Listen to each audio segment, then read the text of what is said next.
Jaunimo pilietinį aktyvumą skatinančio projekto Jaunimas už demokratiją komanda nusprendė aplankyti Lietuvos Raudonojo Kryžiaus draugijos savanorius. Aktyviai savanoriškoje veikloje dalyvaujantis Raudonojo Kryžiaus jaunimas dalinosi mintimis, ką reiškia būti savanoriu ir nuo ko reikėtų pradėti.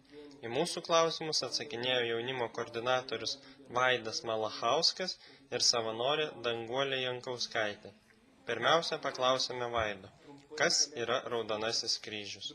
Lietuvos Raudonojo Kryžiaus draugija tai yra fantastiška organizacija, suteikianti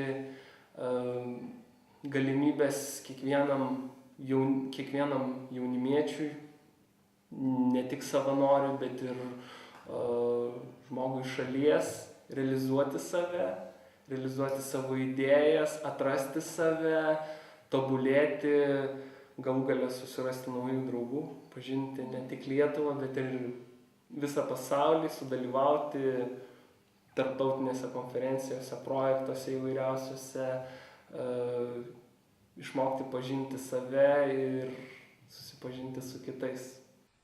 O kodėl verta būti savanoriu ir ką jaunas žmogus gauna iš savanorystės? Patirtį, savęs pažinimą, supratimą, nes kai pradedi savanoriauti, tai iš tikrųjų tu nežinai tiksliai, kas esi, ką gali, ir bendraudamas su vaikais, nebūtinai su vaikais, aš įsivaizduoju, kad ir su seneliais, tu bendraudamas sužinai, kiek tu gali pasakyti, kaip tu reaguoji, tu keiti savo požiūrį, bet to ir praktinės šito įgyji patirties.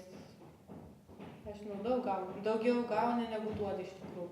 Mes taip su visais taip pasikalbėjom per vieną seminarą, kad tikrai daugiau gauni. Dėl to, kad duodi tu tik tai truputį laiko ir truputį pastangų, o gauni tai ir padėkas, ir šitą džiaugsmą, kai ką nors išmokini, ir galų gale, jeigu pasiseka vaiką išmokinti daugybos lentelę, kad ir iš 2, tai yra didelis pasiekimas. Ir kai atneša 10, tai tau yra didesnis džiaugsmas negu vaikui tas 10, nežinai, kad kažką padarai.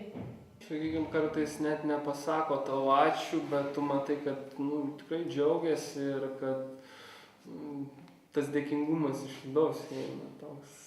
Ir užtenka tą pamatyti, be abejo, tau pačiam geriau ir juolab, kad, sakykime, tokia veikla, jinai ugdo kiekvieną iš mūsų kaip ne tik socialiai atsakinga, bet ir pilietiška, ir humanišką žmogų, asmenybę, ir suteikia naujų patyrimų. Ir aš galiu pasakyti, kad, sakykime, darbas su tais vaikais, su sergančiais vaikais, tai priverčia tave susimastyti ir galvoje į kitus stalčiukus perdėliot turimas, sakykime, tas vertybės, įsitikinimus, kažkokias nuostatas. Tai tikrai daug suteikia.